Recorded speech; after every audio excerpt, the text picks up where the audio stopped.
O que acontece quando egos milionários, contas de despesas de estúdio sem fundo e o sigilo da era da proibição colidem por trás dos portões das mansões? Na era de ouro de Hollywood, as festas não eram apenas encontros sociais. Eram panelas de pressão onde carreiras, reputações e, às vezes, vidas eram destruídas da noite para o dia. Hoje, estamos atravessando portas douradas e pisando em decks de iates balançantes para revisitar 17 festas lendárias. As festas no refúgio de Beverly Hills de Charlie Chaplin. Aos 53 anos, Charlie Chaplin comprou uma mansão isolada na Summit Drive e instalou uma sala de projeção com 35 lugares, um salão de bilhar e uma adega trancada abastecida com borgonhas pré-proibição. Os convites chegavam via Western Union, codificados como prática de tênis, embora a propriedade não tivesse uma quadra. Entre 1942 e 1944, o colunista Walter Winchell contabilizou 18 reuniões que duraram a noite toda lá. A companhia de Chaplin com Una O'Neill, de 18 anos, desencadeou a vigilância do FBI. J. Edgar Hoover coletou 2.000 páginas de relatórios, incluindo listas de convidados com atrizes mal com idade legal. Em junho de 1943, a aspirante à estrela, Joan Barry, invadiu uma festa, brandindo um revólver 32, acusando Chaplin de paternidade. Ele a desarmou e ofereceu jantar. Um exame de sangue mais tarde provou que ele não era o pai, mas a lei da Califórnia considerou tal evidência inadmissível. O júri ordenou que Chaplin pagasse $75 por semana de pensão alimentícia, alimentando manchetes que confundiam suas festas com predatória. Estúdios, temendo o boicote na América em tempo de guerra, cortaram em 40% a publicidade para Monsieur Verdoux, de Chaplin. Hoover tentou deportar Chaplin sob a Lei Mann por transportar mulheres entre estados, mas os promotores não tinham provas. Chaplin navegou para Londres em 1952 para a estreia de Candilejas e foi impedido de reentrar. Sua propriedade em Summit Drive foi vendida com uma perda de $60 mil. As reuniões, antes repletas de debates políticos e sessões de improvisação de quarteto de cordas, tornaram-se a prova A, em uma campanha que rotulou o maior vagabundo do cinema como o libertino mais perigoso de Hollywood. Festas no Hotel St. Francis de Roscoe, Fatty Arbuckle. Fim de semana do Dia do Trabalhador, 1921. Arbuckle, o comediante de cinema mais bem pago a $1 milhão por ano, reservou 3 suítes adjacentes no 12º andar do Hotel St. Francis, em São Francisco. Ao longo de 2 dias, os carregadores entregaram 40 quartos de uísque contrabandeado, apesar da proibição nacional, e pelo menos 25 convidados circularam pelos quartos 1219, 1220 e 1221. A atriz Virginia Rapp, de 26 anos, desmaiou após fortes dores abdominais.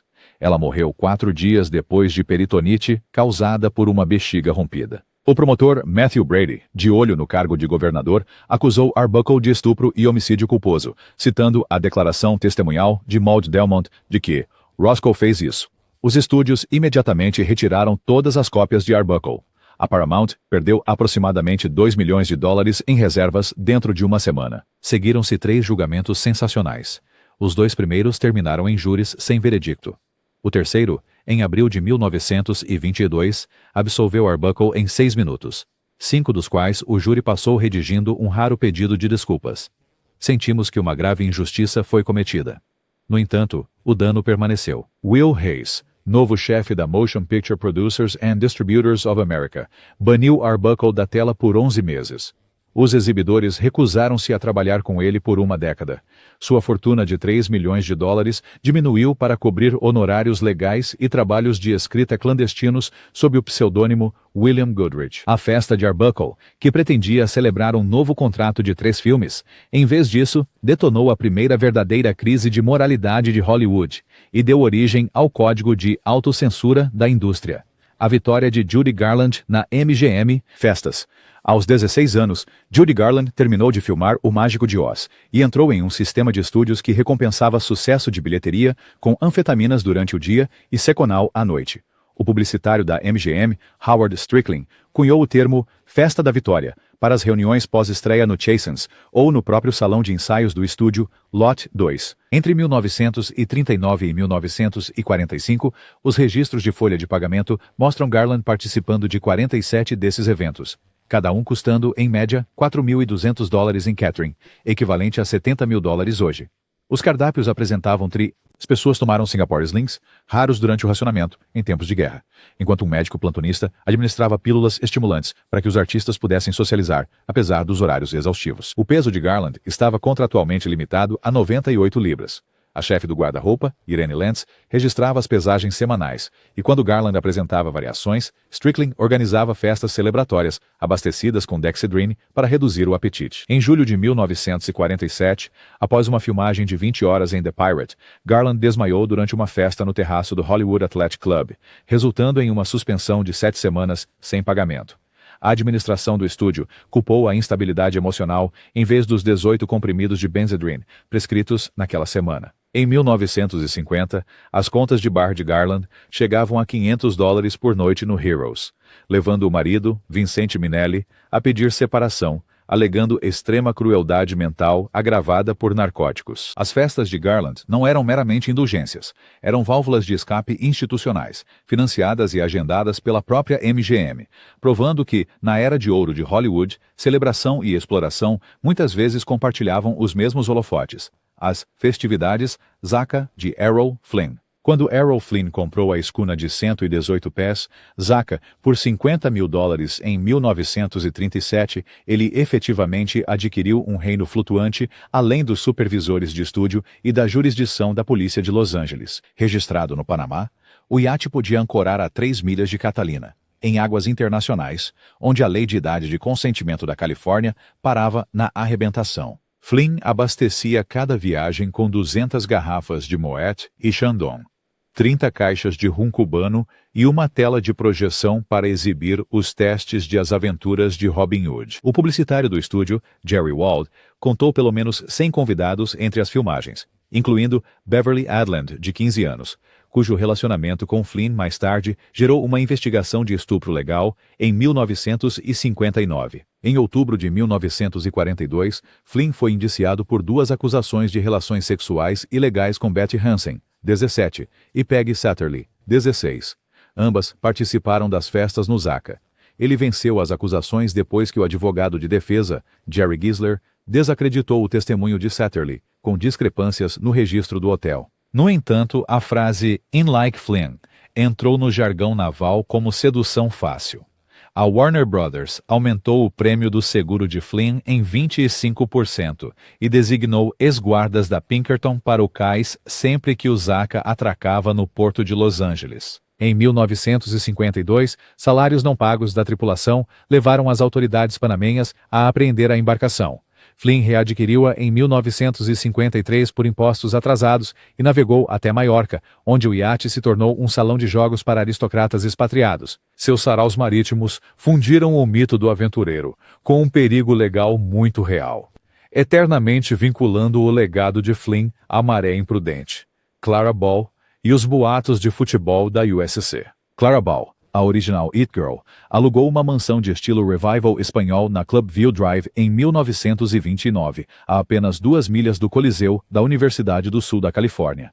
Em poucos meses, o colunista da Photoplay Sidney Skolsky afirmou que Ball organizava festas de futebol americano onde 10 jogadores dos Trojans por vez se divertiam nus em sua piscina de mármore. Nenhum participante jamais confirmou a história, mas o Los Angeles Examiner de Hearst a republicou, acrescentando detalhes não verificados. Champanhe contrabandeado de Tijuana, guepardos em gaiolas no gramado e uma entrada de pôquer de $1.000 por mão. Os contadores do estúdio ficaram em pânico. Os filmes de Ball arrecadaram $2.500.000 em 1930, mas os exibidores rurais ameaçaram boicotes. A Paramount enviou o detetive particular, Ed Mannix, que seguiu Ball por 6 semanas e não encontrou jogadores de futebol americano, apenas pôquer até tarde da noite com o ator Gilbert Roland. No entanto, o boato se espalhou. Em 1931, 14 jornais alegaram que Ball dormiu com toda a equipe titular. O gerente de Ball, B.P. Schulberg, entrou com um processo de difamação no valor de $500.000 contra o The Coast Reporter. O jornal fechou antes do julgamento. A ansiedade de Ball atingiu o pico durante umas férias em Tahoe, onde ela supostamente perdeu $13.000 em uma noite de roleta, gritando: "Isso supera tomar conta de Trojans." O escândalo coincidiu com o advento do cinema falado. O sotaque do Brooklyn de Ball teve avaliação ruim, e a Paramount recusou-se a renovar seu contrato. Ela se aposentou aos 28 com $500, $1.000 economizados. Prova de que um boato repetido com frequência pode superar qualquer realidade. As noites de verificação de porta de Tallulah Bankhead. Tallulah Bankhead, a sirene do palco nascida no Alabama, alugou coberturas adjacentes no Regency Plaza, na La Cienega, instalando cortinas de veludo vermelho e um aviso dizendo: "Deixe sua moral na porta. Retire o bilhete de reclamação na volta." Entre 1932 e 1940, os ledgers do hotel registram 312 reuniões em seu nome, cada uma com uma média de 60 convidados e 15 caixas de cigarros turcos. A maconha, então classificada sob o ato de veneno da Califórnia, apareceu nos registros da Divisão de Moralidade do Departamento de Polícia de Los Angeles como T, e a suíte de Bankhead foi invadida 2 vezes, em 1936 e 1938. Sem prisões, graças à intervenção do promotor distrital Buring Fitz. Bankhead supostamente saudava os recém-chegados com a frase: "Querido, sou pura como a neve suja. Na temação, vai comer." Uma noite notória em 1937 viu Bankhead, a escritora Dorothy Parker e o ator John Emery nadarem nus na piscina do terraço enquanto o dramaturgo Tennessee Williams, ainda desconhecido, recitava as primeiras páginas de Battle of Angels. Os executivos do estúdio toleravam os caprichos porque o filme de 1932 de Bankhead, Devil and the Deep, arrecadou $650 mil com um orçamento de $400 mil. E sua presença nos palcos atraía cerca de 90% da capacidade de bilheteria em todo o país. Após a Segunda Guerra Mundial, o senador cruzado contra narcóticos, Harry Anslinger, nomeou Bankhead em um memorando secreto como uma usuária persistente de maconha que influenciava os jovens. Contudo, nenhuma acusação surgiu. Em 1948, sua reputação de vida dura eclipsou as vendas de ingressos. Ela se retirou para a Broadway, deixando para trás histórias de festas onde nudez, poesia e política se misturavam como fumaça, subindo em direção às colinas de Hollywood. As festas sem limites de Barbara Payton no Cahuenga Pass. A estrela em ascensão, Barbara Payton, comprou uma casa estilo rancho, perto de Cahuenga Pass, após Kiss Tomorrow. A Deus lhe rendeu um contrato de $10 mil por semana com a Warner Brothers. Ela comemorou com festas de portas abertas. Literalmente. Payton removeu a porta da frente, alegando: "Portas impedem a diversão." Os registros de incidentes do Departamento de Polícia de Los Angeles listam 38 reclamações de barulho em 30 meses. Seu triângulo amoroso com o ator Franchot Tone e o boxeador Tom Neal tornou-se violento em 14 de setembro de 1951. Neal chegou às 3 horas da manhã, encontrou Tony dentro e espancou-o até ele perder a consciência, fraturando o osso da bochecha de Tony e deixando-o em coma por 4 dias. Os jornais estampavam fotos do rosto machucado de Tony. O índice Q de Payton caiu 37% em uma semana. A Warner Brothers rescindiu seu contrato, citando a cláusula de moralidade. Impassível, Payton cobrava $50 de entrada para festas subsequentes, anunciando através de guardanapos de bar no Musso & Frank's. Os convidados notaram heroína sendo trocada abertamente por dinheiro na cozinha e uma roleta substituindo a mesa de jantar. Em 1953, as despesas legais e dívidas de jogo de Payton ultrapassavam $100 mil. Ela penhorou seu casaco de Vison por $300 e vendeu fotos exclusivas de festas para a revista Confidential por $1.000, o que a colocou na lista negra. Sua casa foi executada em 1954, encerrando uma era em que o convite mais cobiçado de Hollywood se tornou o endereço mais desolador de Hollywood. As festas à fantasia de Marion Davis na sua casa de praia em Santa Mônica. O Castelo Hearst atraía a imprensa. A casa de praia georgiana de 110 quartos de Marion Davis, na Pacific Coast Highway, atraía estrelas que não queriam ser vistas. Começando no ano de 1930, Davis organizava bailes de máscaras mensais limitados a 200 convidados. A participação exigia 2 condições: chegar mascarado, sair em silêncio. Os fornecedores documentaram 3.000 ostras, 1.500 ovos de codorna e 1.200 garrafas de Dom Perignon, consumidas em uma única véspera de Ano Novo, 1935. Fred Astaire sapateou em cima de um bar espelhado. Joan Crawford, disfarçada como pirata, lhe dava blackjack na biblioteca. O chefe de segurança de Hearst, Albert Berghoff, posicionou guardas a cada 15 metros ao longo da costa, garantindo que os fotógrafos permanecessem na areia pública. Um memorando do Departamento de Polícia de Santa Mônica, de 1934, mencionava rumores persistentes, mas não comprovados, de cachimbos de ópio e natação nua. Ainda assim, a estação recebeu uma doação comunitária de $10 mil dias depois e encerrou o arquivo. Durante os exercícios de blackout da Segunda Guerra Mundial, Davis equipou o mansão com celofane vermelho sobre as janelas, criando um brilho surreal que os vizinhos comparavam a um navio em chamas. Quando as finanças de Hearst vacilaram em 1941, a casa de praia custava $50 mil por mês para manter. Davis pagou com seus ganhos da MGM, até vendê-la para Joseph Brown, em 1945. Hoje, o Annenberg Community Beach House está localizado no local. Sua tranquila piscina familiar não revela nenhum indício dos mascarados que outrora brindaram a lua. Flamingo, de Bugsy Siegel, e misturadores de Beverly Hills. Benjamin Bugsy Siegel, recém-investido no Flamingo Hotel, ofereceu prévias à elite de Hollywood em sua mansão na 810 North Linden Drive.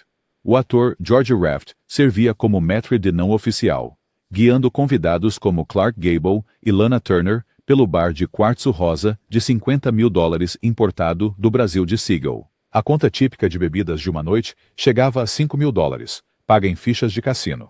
O chefe de polícia do LAPD, Clements Horrall, aceitou vouchers do Flamingo no valor de $10 mil para pesquisa de férias, congelando efetivamente a fiscalização policial. Em 26 de dezembro de 1946, Siegel inaugurou o Flamingo com 600 convidados de Hollywood. A chuva encharcou a pista do deserto, mantendo os aviões no chão, e o hotel perdeu $300 mil na primeira semana. Siegel retornou para Beverly Hills furioso, dando uma festa onde supostamente quebrou lustres baccarat, avaliados em $20 mil. O conselho da máfia de Los Angeles reuniu-se no Mocambo Night Club e deu a Siegel 6 meses para recuperar. Em vez disso, os lucros do Flamingo ficaram para trás. Em junho de 1947, auditores mostraram um déficit de $250 mil atribuído a luxuosas suítes de cortesia para amigos do cinema. Em 20 de junho, enquanto lia o Los Angeles Times na sala de estar de sua casa na Linden Drive, Siegel foi baleado 9 vezes com uma carabina M1 pela janela. Na noite seguinte, as mesas de cassino do Flamingo funcionaram sem interrupções. Um testemunho de que o brilho de Hollywood não podia ofuscar a contabilidade da máfia. Ava Gardner e Frank Sinatra's Hotel Slugfests. Quando o cantor Frank Sinatra se divorciou de Nancy Barbato e casou-se com Ava Gardner em 1951, os colunistas os apelidaram de os Glamazons da autodestruição, was a Mansa around the bar. Seu campo de batalha preferido, o Bungalow 4 do Beverly Hills Hotel. Registros da administração revelam 27 reclamações de barulho em 6 anos. Uma envolvendo um vaso de lalique quebrado avaliado em $3 mil. Em 1953, durante o hiato de filmagem de Mogambo de Gardner, eles organizaram uma festa onde Sinatra, 12, Flamingo e misturadores de Beverly Hills de Bugsy Siegel. Benjamin Bugsy Siegel comprou a mansão de estuque na 810 North Linden Drive em 1942 por $65 mil em dinheiro. Depois gastou mais $50 mil importando um bar de quartzo rosa da Bahia, Brasil. Cada laje pesava 900 libras e teve que ser içada pela janela do segundo andar. A lista A de Hollywood passava por pré-estreias noturnas para seu sonho no deserto, o Hotel Flamingo, ainda inacabado nos arredores de Las Vegas. O ator George Raft, um velho amigo do Brooklyn, atuou como maître, conduzindo Clark Gable, Lana Turner e o chefe do estúdio, Jack Warner, por entre vasos recheados com fichas de cassino de $100, a versão de brindes de festa de Siegel. A conta de bar de uma única noite frequentemente chegava a $5 mil, tudo pago com aqueles discos cor-de-rosa. Siegel subornava os figurões da cidade com a mesma facilidade. O chefe de polícia de Los Angeles, Clements Horrall, embolsou vales de férias do Flamingo no valor de $10 mil, efetivamente suspendendo as operações policiais contra o vício. Quando o hotel abriu em 26 de dezembro de 1946, 600 convidados de Hollywood, Count Basie, contratado por $3.500 a noite. Chuvas torrenciais transformaram a pista de pouso no deserto em lama, impedindo os aviões de decolar e esvaziando as mesas de baccarat. O Flamingo perdeu $300 mil na primeira semana. De volta a Beverly Hills, Siegel arremessou lustres de baccarat no valor de $20 mil contra seu bar de quartzo rosa, gritando que os eletricistas haviam invertido a sorte. Os contadores da máfia não acharam graça. O Conselho de Los Angeles se reuniu no Mocambo, dando-lhe 6 meses para mostrar lucro. Em junho de 1947, os livros ainda mostravam um déficit de $250 mil, grande parte dele atribuída a suítes grátis para amigos do cinema e pôquer de $1.000 por mão na suíte 200. Em 20 de junho de 1947, enquanto Siegel lia o Los Angeles Times ao lado de uma janela aberta, um carabina, perfurou 9 balas através do vidro. As fofocas de Hollywood giravam, mas o Cassino Flamingo nunca fechou. Um lembrete de que o glamour neon durava apenas enquanto a paciência da máfia permitia. Ava Gardner e Frank Sinatra's Hotel Slugfests. Quando Frank Sinatra finalizou seu divórcio de Nancy Barbato em outubro de 1951, ele reservou o Bangalô 4 no Beverly Hills Hotel por $1.000 por mês e se mudou com Ava Gardner, a ruiva atômica da MGM. Os colunistas os chamaram de as Glamazonas da Autodestruição. Registros de gestão entre 1951 e 1957 listam 27 reclamações de barulho. Vaso Lalique quebrado, tapete persa queimado e um buraco do tamanho de um punho em uma pia de banheiro de quartzo rosa. Suas festas se transformavam em zonas de combate.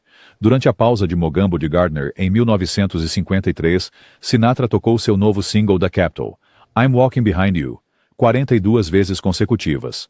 Gardner lançou o vinil como um frisbee, cortando a bochecha de Sinatra.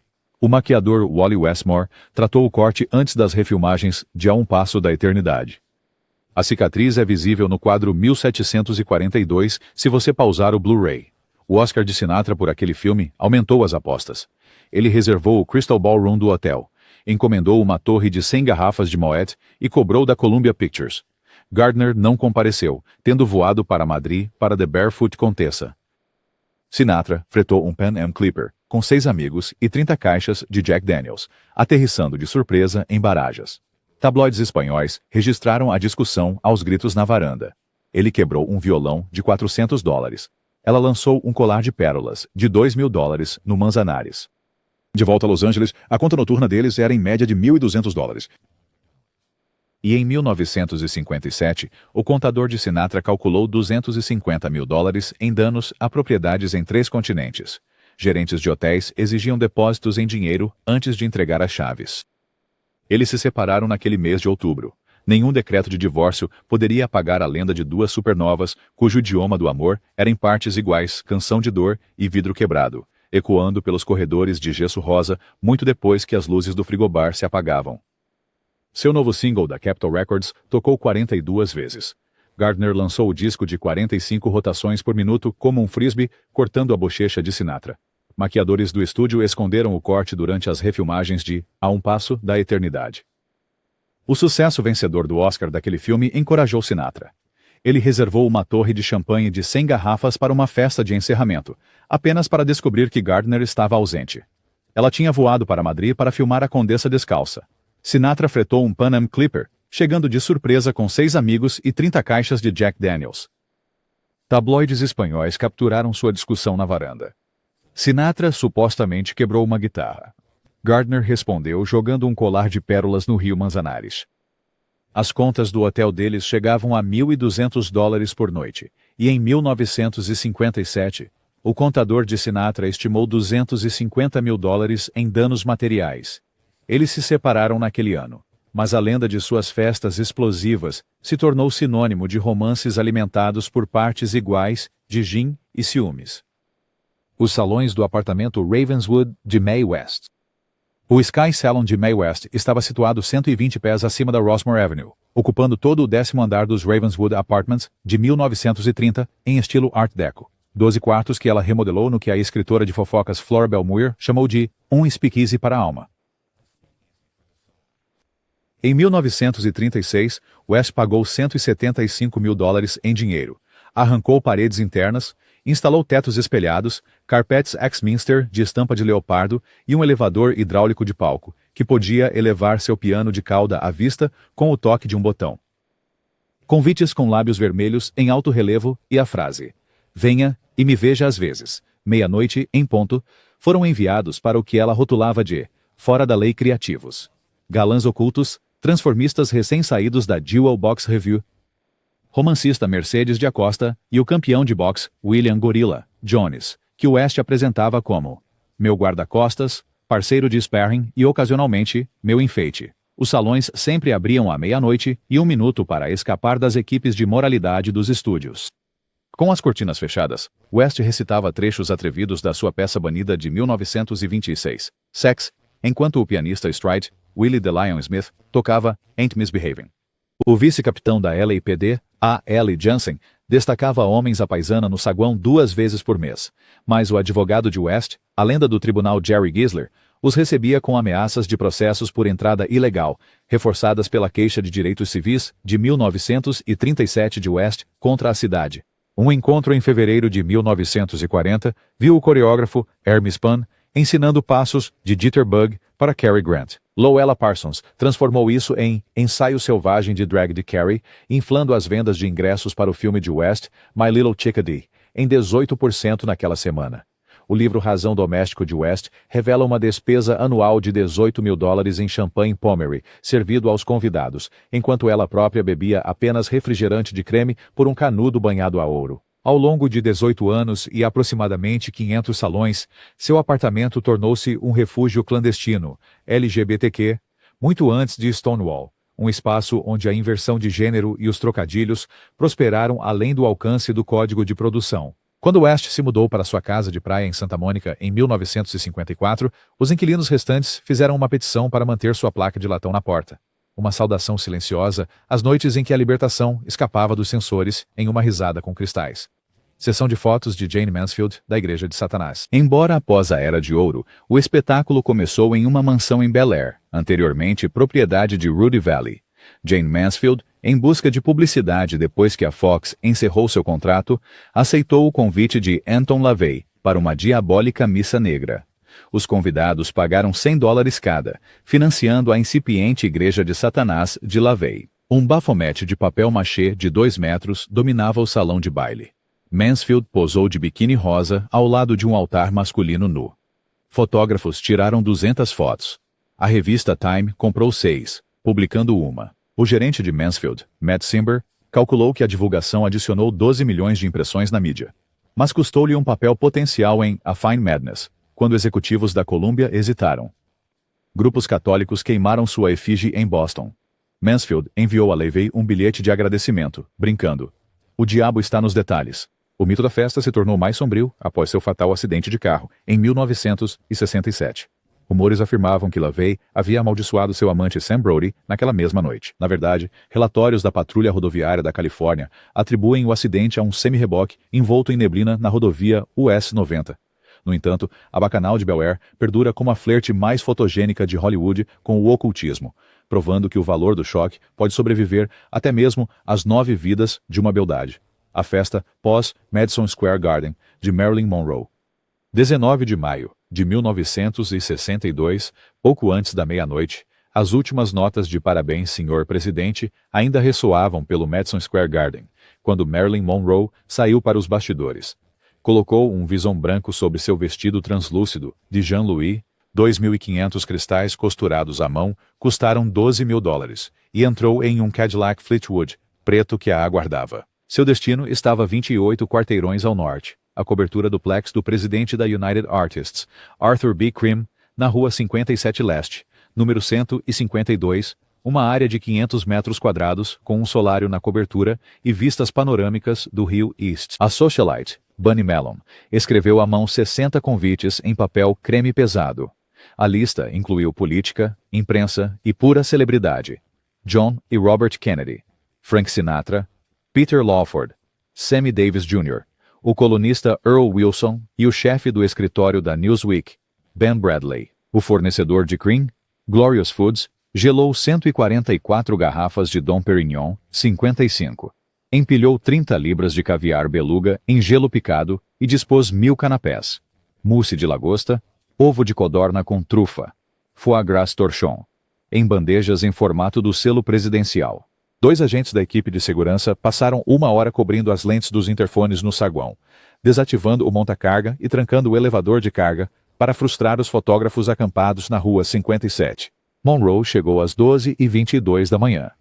JFK chegou 8 minutos depois, registrado no caderno de bolso do agente como Lancer ETA 0030. Testemunhas oculares lembram-se de o presidente saborear um único daiquiri antes de se retirar para a biblioteca com Bob para discutir a estratégia de meio de mandato. Monroe, repousada em um banquinho de estampa zebra, bebendo gimlets de vodka sucessivos e reclamando sobre a Fox suspendê-la de Something's Got to Give. Ela disse a Lawford que planejava publicar o diário algum dia, com nomes e tudo. Uma observação posteriormente capturada em um memorando do FBI, desclassificado em 1985. Às 2:01 da manhã, o médico da Casa Branca, George Burge, observou: Lancer partiu. Ânimo bom. White Hair. Monroe permaneceu até quase 3:20, saindo sob uma chuva leve, enquanto In the Wee Small Hours, de Sinatra soava no hi-fi. 11 semanas depois, ela estava morta, e teorias da conspiração se formaram em torno daquela soirée na cobertura. A última breve interseção de Camelot e Hollywood. Em 2019, a mansão foi vendida por $20 milhões. Dizem que seu saguão de mármore ainda ecoa o farfalhar de chifão cravejado de cristais, e o silêncio de segredos nunca formalmente arquivados. Qual desses 17 infames escândalos de festas chocou você mais? Comente abaixo, e obrigado por assistir ao vídeo. Não se esqueça de se inscrever.